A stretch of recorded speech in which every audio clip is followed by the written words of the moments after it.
Elias Thorne sat hunched in the corner booth of Rosie's diner, the worn denim of his borrowed jeans and the faded flannel shirt a stark contrast to the tailored suits that usually graced his frame.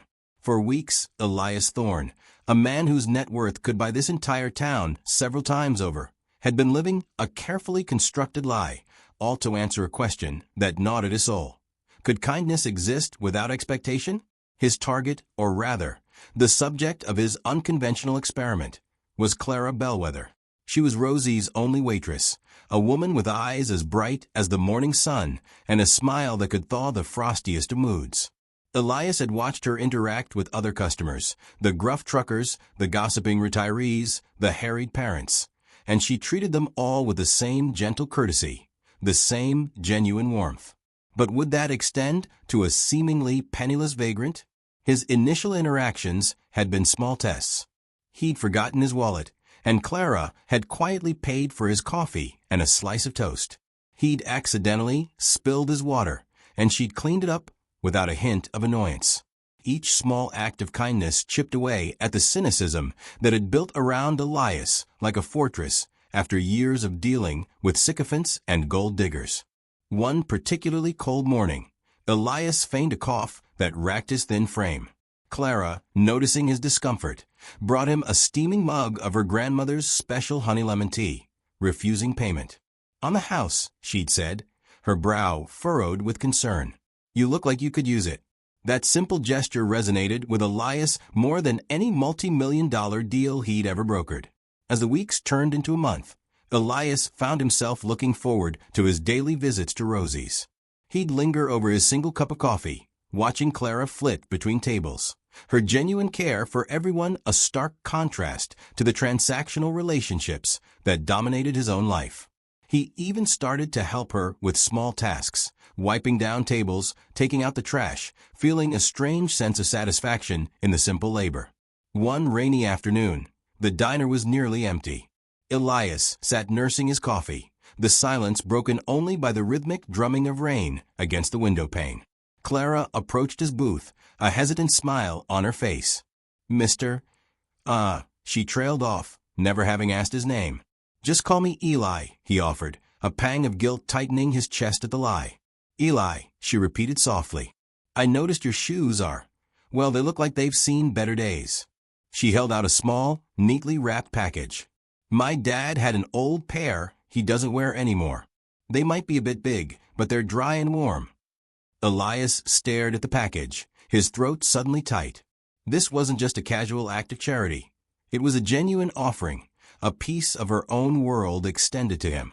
He took the package, his calloused fingers brushing against hers. A warmth spread through him that had nothing to do with the diner's aging heating system. That night, back in the anonymity of the cheap motel room he'd rented, Elias unwrapped the shoes. They were worn but sturdy work boots, a testament to someone else's honest labor. As he held them, a wave of emotion washed over him. Shame for his deception, gratitude for Clara's boundless kindness, and a profound realization of how far removed he'd become from genuine human connection. The next morning, Elias walked into Rosie's wearing the donated boots. Clara's eyes lit up when she saw them. "They fit," she exclaimed, her smile radiant. He couldn't hold it in any longer. The lie felt heavy, suffocating. He gestured for her to sit down, his hands trembling slightly.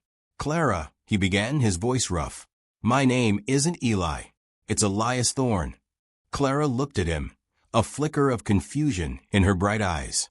He reached into the inner pocket of his worn jacket and pulled out a sleek, engraved business card. He placed it on the table.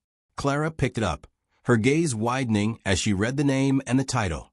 Elias Thorne, CEO of Thorne Industries.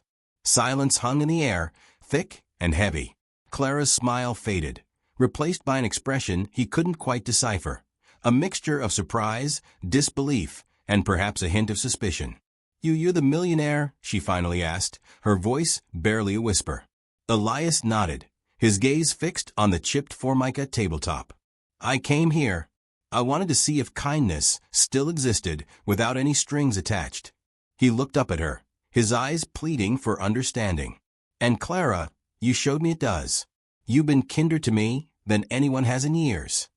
Clara remained silent for a long moment, her gaze searching his face. Then a slow smile spread across her lips, but this time it held a different quality, a knowing warmth. "Well, Eli, or should I say Mr. Thorne," she said, a playful glint in her eyes. "Looks like your little test worked." The tension in the air eased. Clara didn't seem angry or starstruck or even particularly surprised. It was as if, on some level, she had sensed there was more to the quiet, unassuming man in the corner booth than met the eye. Over the next few days, Elias explained his reasons, his disillusionment with his wealth, his longing for genuine connection. Clara listened patiently, offering her own simple wisdom in return. She didn't judge him for his deception, but she also didn't treat him any differently. She still expected him to clear his own dishes and offered him the same warm smile as always. The revelation of Elias's true identity sent ripples through the small town. Rosie, the diner owner, was initially shocked but quickly became protective of Clara, warning away any reporters who tried to pry for information. The other regulars were a mix of curious and amused. Elias, however, found something he hadn't expected. He found a genuine connection with Clara, a connection built not on wealth or status, but on simple human kindness. He started visiting Rosie's not as a test, but because he genuinely enjoyed Clara's company and the unpretentious atmosphere of the diner. One afternoon, as Elias was leaving, Clara handed him a small, wrapped sandwich. "For the road, Eli," she said with a wink. He took it, a genuine smile gracing his own lips for the first time in years. He knew his experiment had been unconventional, perhaps even a little manipulative. But beneath the beggar's rags, Clara's kindness had not only unmasked his fortune, but had also unearthed something far more valuable within him.